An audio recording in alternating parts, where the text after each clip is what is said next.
Some of these guys you kind of love to hate, or if they're on your team, you maybe like them. There are guys who play that kind of enforcer role. But how do you measure the dirtiness of a player? I've had a look at the stats for red cards, for yellow cards, and then some of the guys that appeared, at least in my mind, if it's possible to appear in your mind, that came to mind when I was thinking, man, who are some really dirty players? And have they done anything that was kind of really horrendous that got them suspended? So, sure enough, I've got some names for you. I'll tell you who they are, what did they do, and yeah, you guys can let me know in the comments some other guys who are renowned for being pretty dirty players. So, in terms of red cards, the most red cards in international rugby anyone's got is 2. And there are 1, 2, 3, 4, 5, 6 fellas who've had 2 red cards. I'm going to rank them from 6 to 1. Using yellow cards as kind of the secondary dirtiness indicator. And yeah, we'll see that not all these guys are maybe as dirty as they seem, but we'll see. John Quill from the US. He famously got red carded for a tackle on Owen Farrell at the 2019 World Cup. Saw him suspended, and that was the second of his red cards because he had previously also got one in 2012, which I couldn't find any footage of, but he tackled one of the Canadian fellas in the air, which was described in the match report as a poor decision. Poor decision, I think, for a tackle in the air is maybe not necessarily that dirty.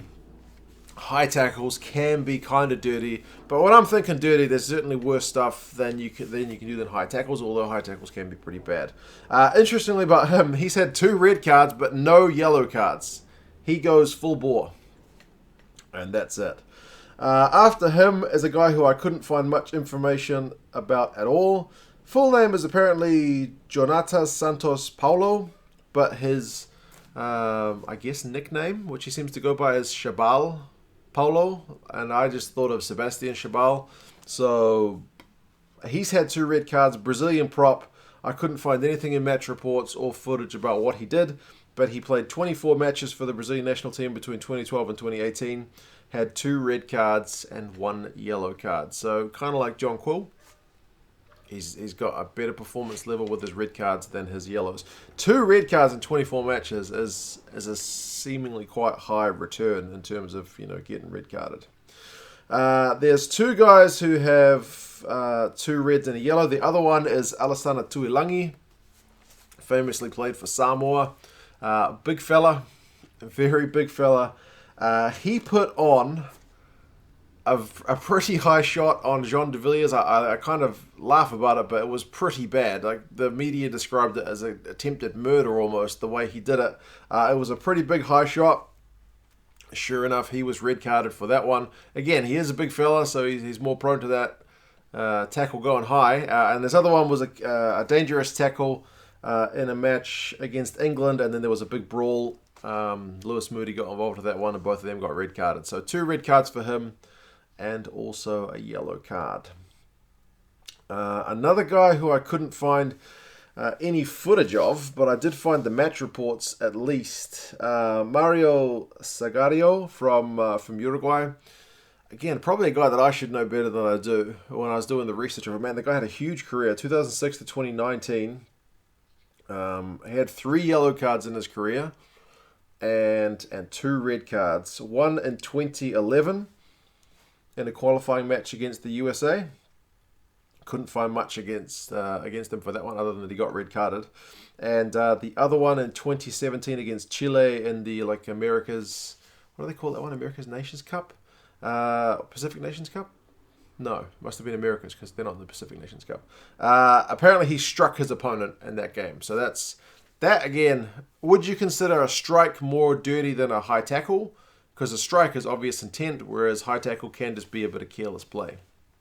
Either way, that's him with 2 red cards and 3 yellow cards. Now we're getting into the top 2. Paul Emmerich from the US, hence the US jersey. Former kind of midfielder, outside back for the US. Played 53 games, had 2 red cards and 4 yellow cards. One of them was for a high tackle against Italy. Either high tackle or not using his arms. Either way, a bit of both. And the other one, which I couldn't find any footage of, was apparently he kicked DTH van der Merwe in the head in a match against Canada. And again, on the dirtiness scale, I would probably rate kicking someone to the head as worse than a no-arms tackle, although neither of them is a very good look. And number one dirtiest guy, he's got a bit of a reputation. I think compared to all these other guys, maybe Tuilangi a bit, but he was just more big. This number one guy definitely has a reputation as being a bit of a thug, about being a bit of a dirty kind of player. Thomas Lavanini from Argentina. Now, he is an interesting one because I've been following him more since he's been playing in the Juarez, right? And I feel like he was mostly cleaning up his game. He'd certainly gotten better and wasn't giving away the silly penalties and yellow cards that he used to. But I guess he's still got the reputation, and some of the stuff is done. 56 matches, 5 yellow cards, 1 red card again, famously in the Rugby World Cup 2019, and also famously a high shot on Owen Farrell. That guy's had a couple of guys red carded for hitting him in the head.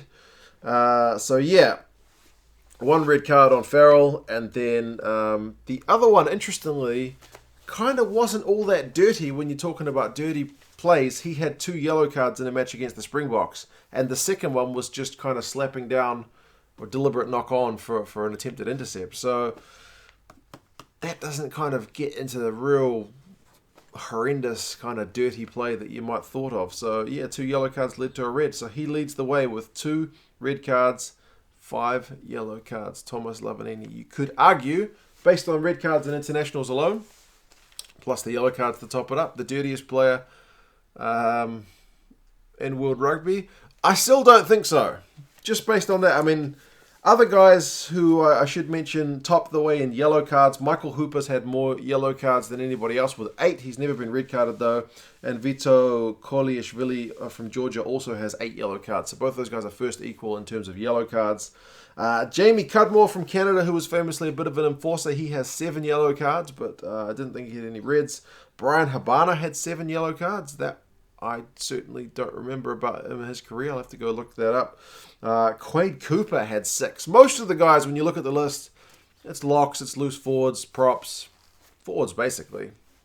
But there's the odd sneaky back in there. The fact that Quade Cooper got 6 yellow cards for the Wallabies is kind of astounding. But yeah, and then there's the special mentions. Now these are the guys that when I think of them, I think traditionally pretty dirty. Right, the first guy that came to mind for me was Richard Lowe. He was a big Waikato man when I'm an Auckland man here in New Zealand. When I was growing up, All Black as well, very good player, but famously very dirty, at least from an Auckland point of view. Got done for eye gouging, which is about, as far as I'm concerned, probably the lowest thing you can do, right? It's going for someone's eyes, especially when they can't defend themselves. It's pretty bad. Yeah, he got suspended for eye gouging, but not at international level. High tackles, off the ball stuff. I think Fitzy was probably a bit known for some of that kind of like shoulder charging and whatnot as well, but he played for Auckland, so I probably didn't notice it as much. But yeah, Richard Lowe's the first guy I think of when I think dirty rugby player. Feely or not Feely. Dylan Hartley is probably another one. He's another man who's been done. I think he's been done for eye gouging. I think he's been done for biting. But I think most of his suspensions have been like in the Premiership rather than like at international level. Likewise, Richard Lowe's eye gouging was here in the NPC rather than for the All Blacks.